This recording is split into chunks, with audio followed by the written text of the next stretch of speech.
Hi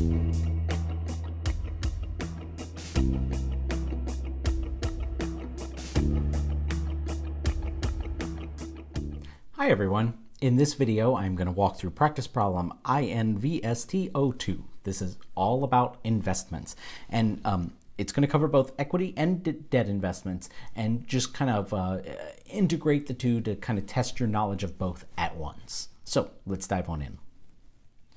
All right, first up, investment valuation and impact.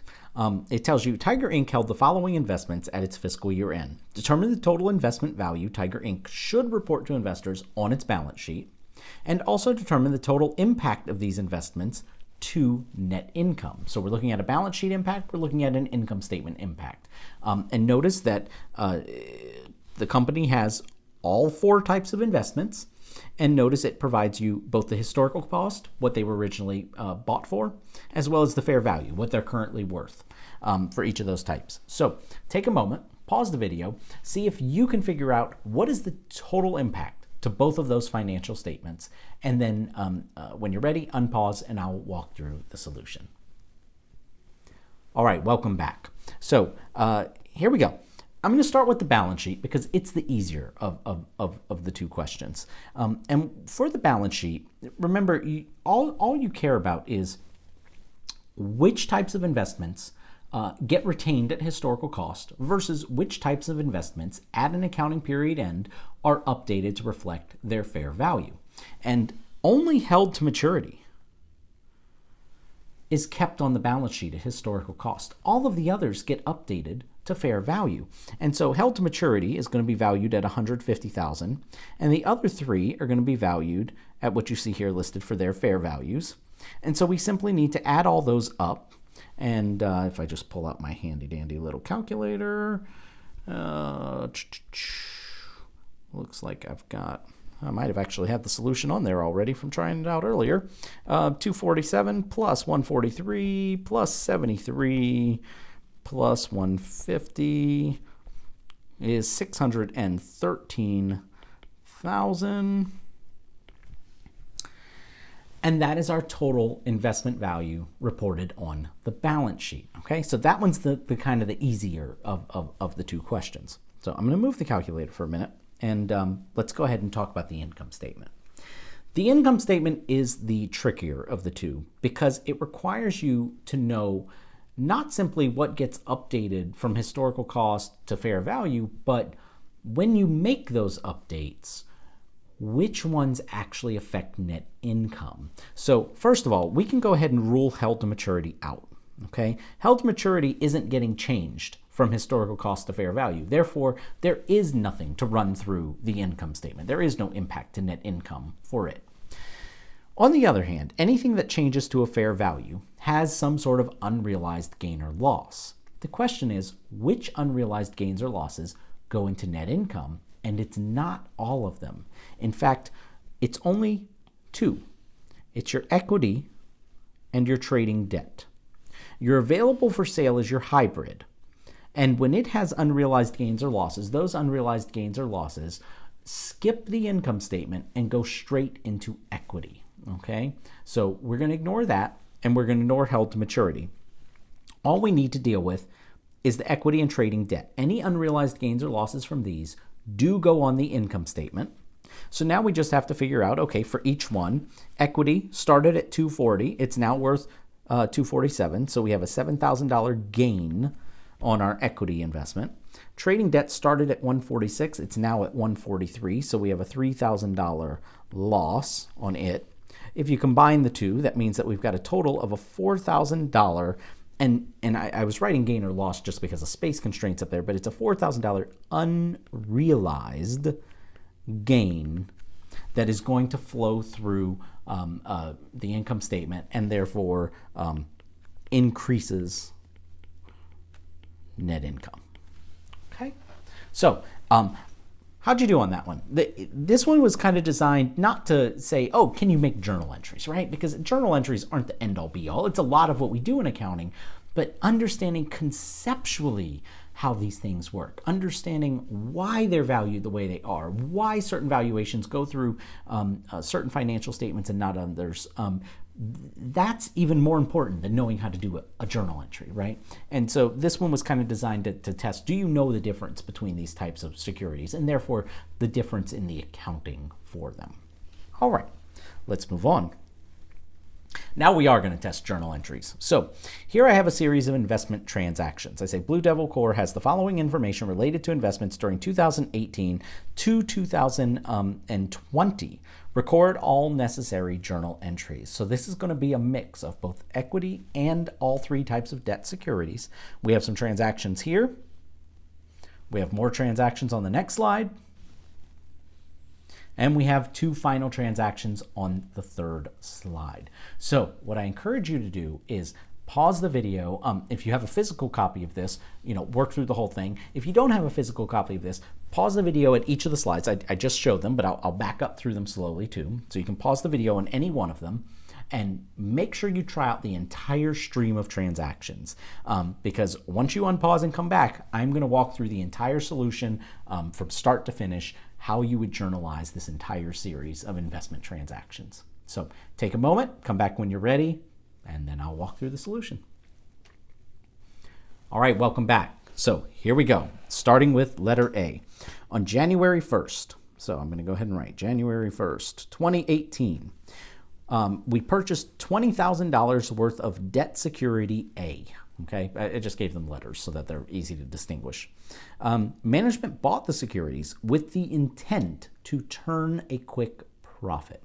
So we know we're buying a debt security. Security is just another way of saying investment, right? Debt investment. I could have wrote debt security there. It doesn't matter either way. And I know I paid cash for it. And I know it was $20,000. And I know that because management's intent is to turn a quick profit, this by definition is going to be a trading debt investment. Okay? So that takes care of A. B, on February 18th, 2018, purchased $40,000 worth of debt security B. All right, so February 18th, 2018, I'm buying another debt investment. This one is $40,000. Again, spending cash to get it, right? And it tells us for this one, management intends to hold these securities until they mature in 3 years. If you intend to hold the maturities, we're going to classify those as HTM, held to maturity, which means those we're not really going to care about price fluctuations on, right? All right, let's move on to C.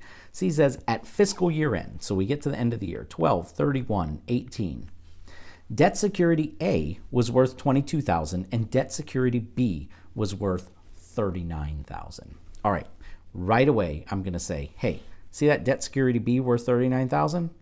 No one cares because that's our held to maturity security. And if it's held to maturity, its price can go up, its price can go down. It doesn't matter until either it matures or we sell it, right? So we're not going to care.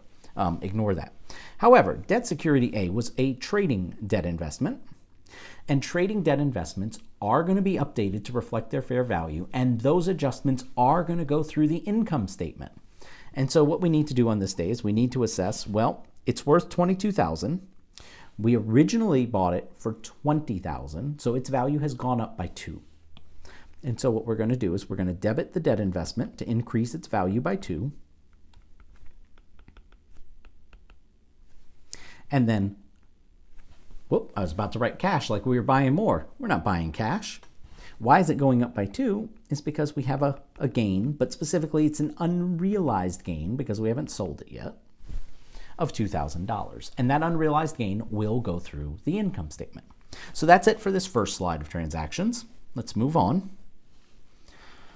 All right, now we're at January 10th, 2019. So January 10, 19. We are going to sell debt security A for $22,500. So right away, we know we're getting cash, $22,500. We also know that our debt investment, and this is A, so this is our trading debt investment, is going away. For how much? Well, that depends on what it's worth at the moment. We go back and look at our journal entries because you're just essentially parsing out what the ledger would look like. We debited debt investment trading for $20,000. We debited again for another $2,000. So in its ledger, if we were to draw that trading security ledger, I'm just going to put DI parentheses T for trading. We had a debit for 20, a debit for 2, which means it is sitting on our books at $22,000. So when we have to take it off the books, we have to take off that whole $22,000, which means since we were paid $22,500 for it, we have a gain, putting it in the wrong spot, we have a gain of $500 on sale. Remember, a gain is a revenue, so if you're wondering, oh, how do I know I was putting it in the wrong spot? Revenues get credited. And so that's what that sales transaction would look like. If you wanted to check yourself, have you recorded the right amount of gain or loss on this thing over time? Remember, we originally bought this security for $20,000. We ended up selling it for $22,500, which means ultimately we made $2,500 on it. $500 of that is captured in this gain. $2,000 of it was captured in this gain. Therefore, we have captured the full $2,500 in increase in value. So sanity check looks good on this one. All right, June 30th, 2019,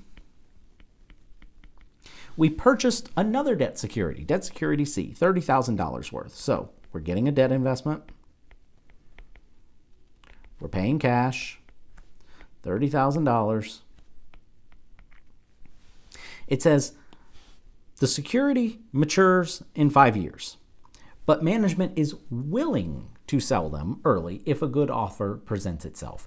That, by definition, is what available for sale represents. You might hold it to maturity. You might sell it if you get a good offer. You're not making a stance either way of what your intentions are. So you're riding that middle ground. That's available for sale. And so we've purchased $30,000 of that. On August 15th, 2019, we then make another purchase. We purchase 10,000 shares of equity securities for $4 per share. So we've got equity securities coming in, so I'm going to call that an equity investment. Again, we're paying cash. It's 10,000 shares, $4 per share. Multiply those together, means we spent $40,000. And that is that journal entry. So we bought another set of investments. So at this point, we have bought all 4 types of investments. Now we've gotten rid of our trading debt. So we're still only holding on to 3. But that's the end of those journal entries. Moving to the final slide. At fiscal year end, December 31, 2019, so 12/31/19, debt security B is worth $41,000. Debt security C is worth $28,000, and the equity securities are trading at $3.50 per share. So let's go through each of these and make sure we know what we're supposed to be doing with them. Debt security B. All right, what was debt security B? Let's back all the way up to when we bought it. Debt security B came in here on February 18th. We marked that one as held to maturity. So when we get to this fiscal year end again at 12/31/2019, we do not care that its value has changed because it's held to maturity. We can ignore that one. Debt security C is the one that we just bought a couple of journal entries ago. That was our available for sale one. And specifically, we bought it for, where are you? Right here. We bought it for $30,000. It is now worth $28,000. So it has lost $2,000 in value. So we need to mark down that security. So debt investment, AFS, it is losing $2,000 in value. So that's a credit to the debt investment. Remember, available for sale gets updated on the balance sheet to reflect fair value because you might actually sell it, right? You may not hold it to maturity. You may sell it, and therefore the balance sheet should always reflect its updated value. However, even though we have an unrealized loss on this investment, because it sits in that middle ground where, well, we're not actively trading it, we just might trade it, we're not going to push that loss through the income statement. We're going to subvert the income statement and go straight into equity with it. And so the equity account, the way I name it is unrealized gain slash loss, OCI. You'll see other names for it, fair value adjustment, things like that. But that's an equity account, and that's going to hold those temporary changes in value from this AFS investment because we're not pushing those values through the income statement. So that takes care of debt security C, so I'll just scratch that out. And then the equity securities, they're now trading at $3.50 per share. Well, let's take a look at what we have. Remember, we have 10,000 shares at $4 per share. Now they're down to $3.50, so they've lost 50 cents per share. All right, so if we do the math on that, 50 cents per share times the 10,000 shares that we have, that's $5,000, and that is $5,000 lost, right? Because they've gone down in value.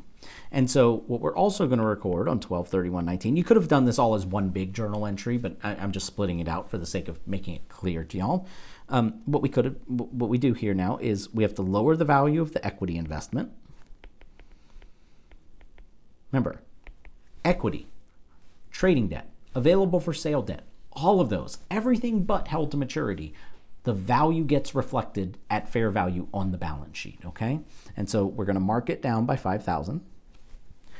And then just like the trading debt, because this is something that you're kind of actively trading and willing to sell and so forth and so on in the market, that $5,000 is going to flow through the income statement as an unrealized loss.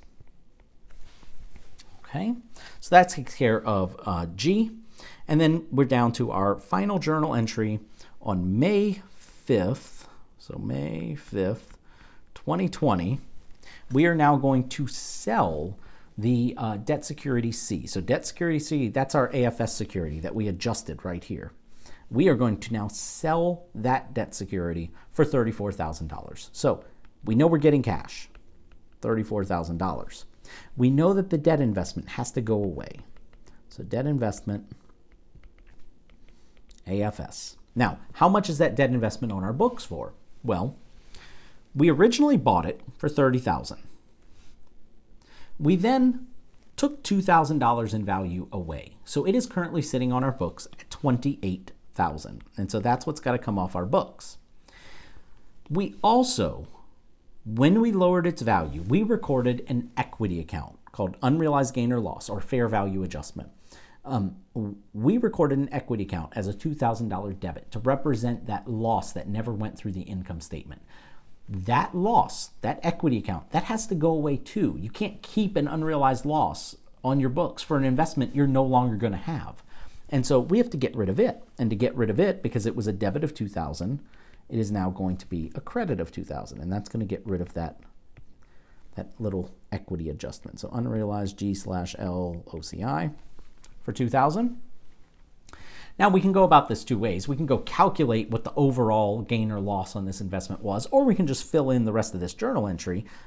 We've got $30,000 built up here on the credit side. We have a $34,000 debit there, which means that we are $4,000 short on the credit side, which means we have a gain on the sale of this investment, right? Because if it's on the credit side, that's a revenue. So we call that gain on sale.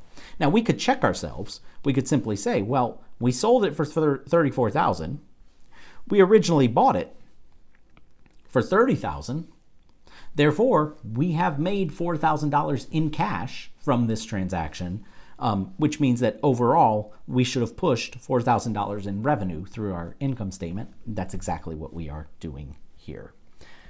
That's it for this one. So this one was a long one, right? And it kind of threw everything at you, just bits and pieces of each type of investment, just to see if you could keep them all straight while dealing with all of them at the same time. So, if you made a mistake here or there, don't worry about it. It happens, right? But practice makes perfect. Go review the lecture. Go try this practice problem again. Try the previous practice problem in this series again, and until you feel comfortable and understand the way all of these things work. All right, so that's it for investments. I hope you're finding these practice problems helpful. I hope you're finding the lectures informative. I hope you join me for my next video series and practice problem series, and I hope you have a great day.